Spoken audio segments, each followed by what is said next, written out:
Hello दोस्तों, मैं अमित भाटी आपके अपने यूट्यूब चैनल टारगेट ओनली रोजगार पर स्वागत करता हूं। आज मैं लेकर आया हूं आपके लिए आरपीएफ एसआई में पूछे गए सामान्य ज्ञान के कुछ महत्वपूर्ण प्रश्न जो सभी प्रतियोगी परीक्षाओं की दृष्टि से अति महत्वपूर्ण है। तो चलते हैं बिना देरी किए आज की क्लास के पहले प्रश्न पर।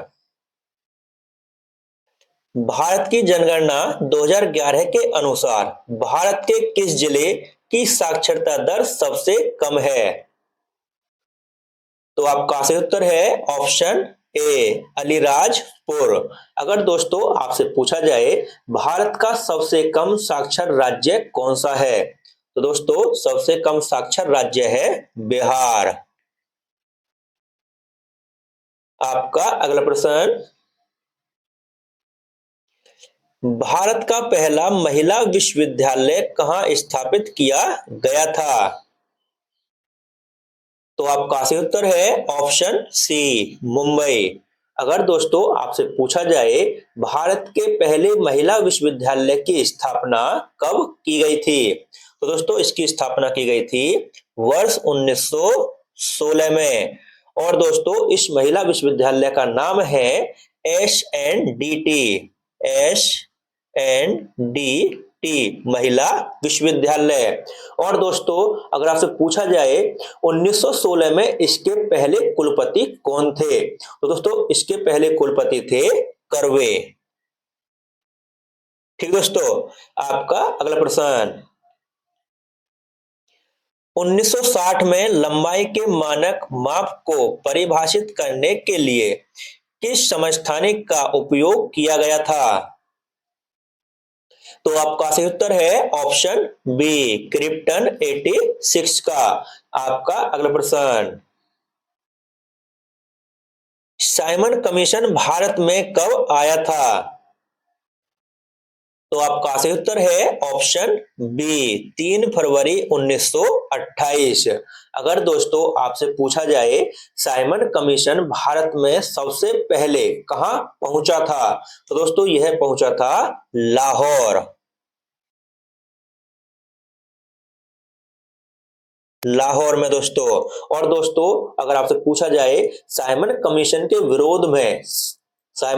विरोध में कौन सा नारा दिया गया था, तो दोस्तों इसके विरोध में नारा दिया गया था साइमन गो बैक।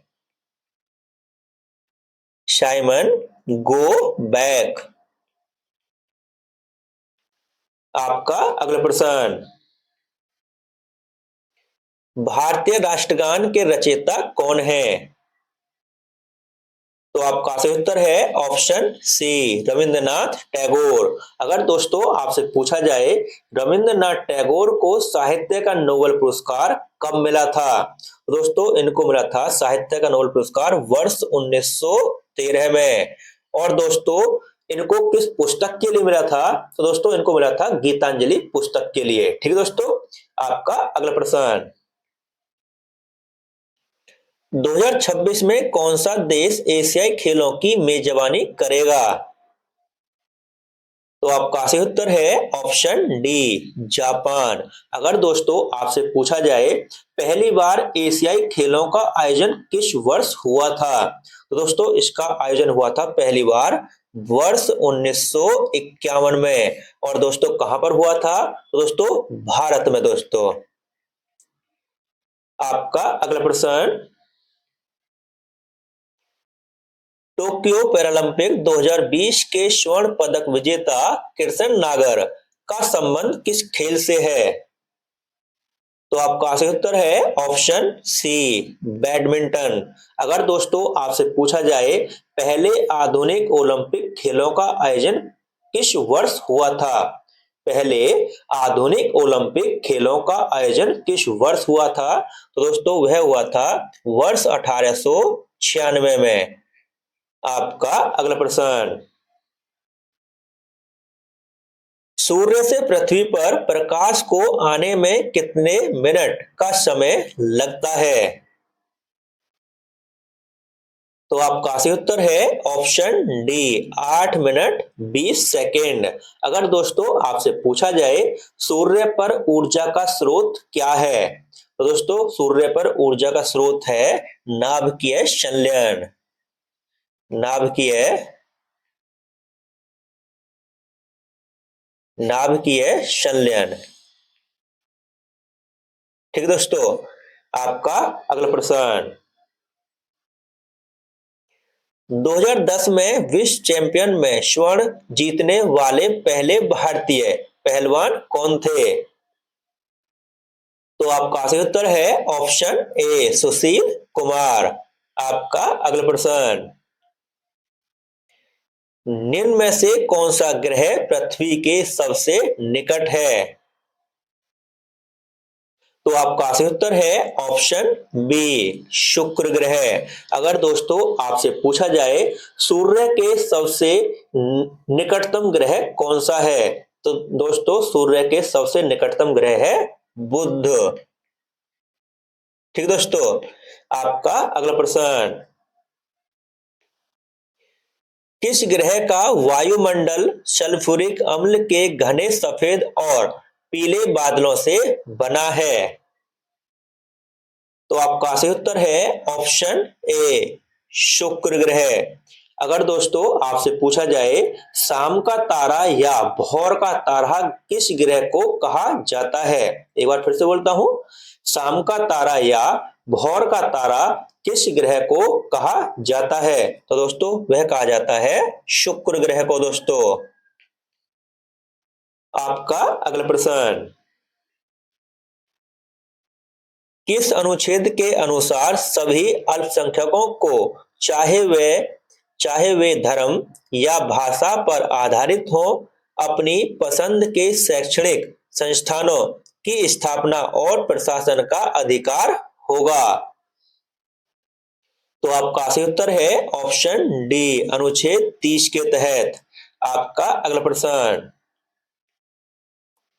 पश्चिम बंगाल की सबसे बड़ी नदी कौन सी है?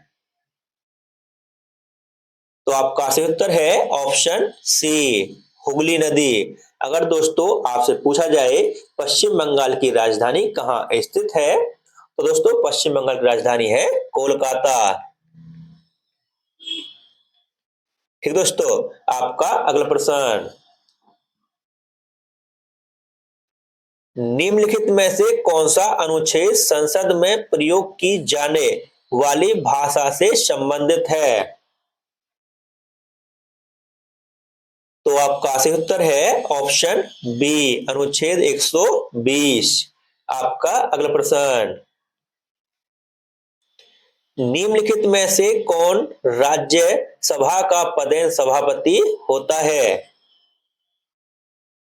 तो आपका सही उत्तर है ऑप्शन सी भारत का उपराष्ट्रपति। अगर दोस्तों आपसे पूछा जाए किस अनुच्छेद के तहत भारत का एक उपराष्ट्रपति होगा, तो दोस्तों अनुच्छेद 63 के तहत अनुच्छेद 63 के तहत भारत का एक उपराष्ट्रपति होगा। आपका अगला प्रश्न। चींटी के डंक में कौन सा अम्ल पाया जाता है? तो आपका सही उत्तर है ऑप्शन ए फॉर्मिक अम्ल। और दोस्तों ऑक्जेलिक अम्ल किसमें पाया जाता है? ऑक्जेलिक अम्ल पाया जाता है दोस्तों टमाटर पालक में। ठीक दोस्तों, लैक्टिक अम्ल दूध में पाया जाता है और दोस्तों एसिटिक अम्ल सिरका में पाया जाता है। ठीक दोस्तों, एसिटिक अम्ल सिरका, लैक्टिक अम्ल दूध और दोस्तों ऑक्जेलिक अम्ल टमाटर पालक। ठीक दोस्तों, ऑप्शन ए आपका सही उत्तर है। आपका अगला प्रश्न। निम्नलिखित में से किस प्रकार के वनों में चित्तीदार हिरण पाए जाते हैं? तो आपका सही उत्तर है ऑप्शन बी पर्वतीय वन। और दोस्तों मैंग्रोव वन कौन से होते हैं? दोस्तों मैंग्रोव वन पश्चिम बंगाल में जो सुंदरवन डेल्टा है उनको मैंग्रोव वन भी कहते हैं। ठीक दोस्तों, ध्यान रखना। आपका अगला प्रश्न। भारत में भावी आंदोलन का नेता निम्न में से कौन था? तो आपका सही उत्तर है ऑप्शन ए सैयद अहमद बरेलवी। और दोस्तों अगर आपसे पूछा जाए भारत में 12वीं आंदोलन किस वर्ष हुआ था, तो दोस्तों यह हुआ था आंदोलन वर्ष 1820 से 1822 में। ठीक दोस्तों, आपका अगला प्रश्न, भारत में हॉर्नबिल त्योहार किस महीने मनाया जाता है? तो आपका सही उत्तर है ऑप्शन बी, दिसंबर महीने में। और दोस्तों आपसे पूछा जाए भारत में हॉर्नबिल त्योहार किस राज्य से संबंधित है, तो दोस्तों यह संबंधित है नागालैंड से दोस्तों।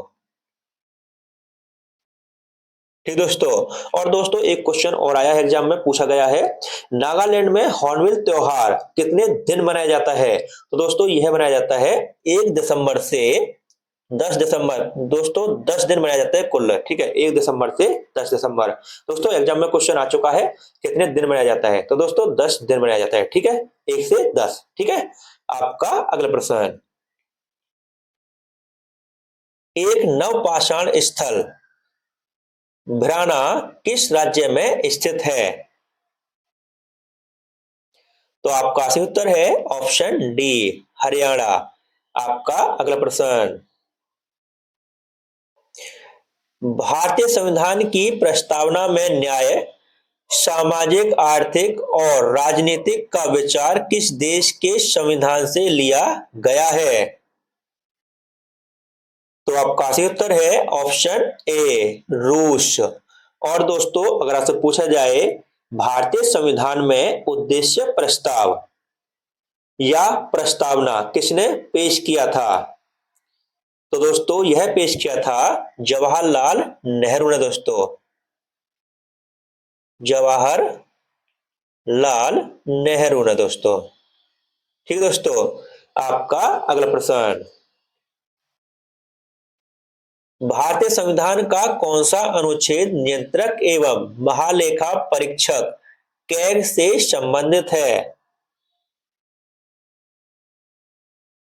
तो आपका सही उत्तर है ऑप्शन बी, अनुच्छेद 148।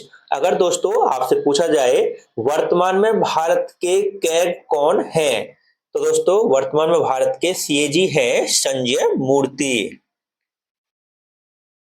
संजय मूर्ति। तो दोस्तों ये कैग के वर्तमान में अध्यक्ष हैं। ठीक है, आपका अगला प्रश्न, किस राष्ट्र के आर्थिक स्वास्थ्य का मूल्यांकन करने के लिए निम्न में से कौन सा मुख्य माप है, तो आपका सही उत्तर है ऑप्शन ए, सकल घरेलू उत्पाद, जीडीपी। ठीक दोस्तों, आपका अगला प्रश्न, विश्व का सबसे बड़ा पक्षी कौन सा है, तो आपका सही उत्तर है ऑप्शन सी, शतुरमुर्ग। और दोस्तों आपसे पूछा जाए विश्व का सबसे छोटा पक्षी कौन सा है, तो दोस्तों सबसे छोटा पक्षी है हैमिंग बर्ड दोस्तों, हैमिंग बर्ड। आपका अगला प्रश्न, भारतीय अंतरिक्ष अनुसंधान संगठन इसरो के संस्थापक कौन थे, तो आपका सही उत्तर है ऑप्शन बी, विक्रम साराभाई। अगर दोस्तों आपसे पूछा जाए इसरो की स्थापना किस वर्ष हुई थी, तो दोस्तों इसकी स्थापना हुई थी 15 अगस्त 15 अगस्त 1969। ठीक दोस्तों, दोस्तों डेट पूरी याद रखना क्योंकि एग्जाम में पूरी डेट पूछता है। और दोस्तों आपको पूछा जाए इसरो का मुख्यालय कहाँ स्थित है, तो दोस्तों इसरो का मुख्यालय है बेंगलुरु में दोस्तों। ठीक दोस्तों, आपका अगला प्रश्न, भारत में भाषा के आधार पर बनने वाला पहला राज्य कौन सा है, तो आपका सही उत्तर है ऑप्शन सी, आंध्र प्रदेश। और दोस्तों आपसे पूछा जाए भाषा के आधार पर आंध्र प्रदेश का गठन किस वर्ष हुआ था, तो दोस्तों इसका गठन हुआ था वर्ष 1953 में दोस्तों। ठीक है, आपका अगला प्रश्न, भारतीय संविधान में राष्ट्रपति पर महाभियोग का प्रावधान किस देश के संविधान से लिया गया है, तो आपका सही उत्तर है ऑप्शन बी, संयुक्त राज्य अमेरिका। अगर दोस्तों आपसे पूछा जाए किस अनुच्छेद के तहत राष्ट्रपति पर महाभियोग चलाया जाता है, तो दोस्तों अनुच्छेद 61 के तहत, अनुच्छेद 61 के तहत, दोस्तों अनुच्छेद 61 के तहत राष्ट्रपति पर महाभियोग चलाया जाता है। ठीक दोस्तों, आपका अगला प्रश्न, निम्न में से कौन सा राज्य स्वर्णिम चतुर्भुज राजमार्ग नेटवर्क से नहीं जुड़ा है, तो आपका सही उत्तर है ऑप्शन डी, केरल। अगर दोस्तों आपसे पूछा जाए किसने स्वर्णिम चतुर्भुज राजमार्ग परियोजना की आधारशिला रखी थी, एक बार फिर से बोलता हूं दोस्तों, किसने स्वर्णिम चतुर्भुज राजमार्ग परियोजना की आधारशिला रखी थी, तो दोस्तों यह रखी थी अटल बिहारी वाजपेयी।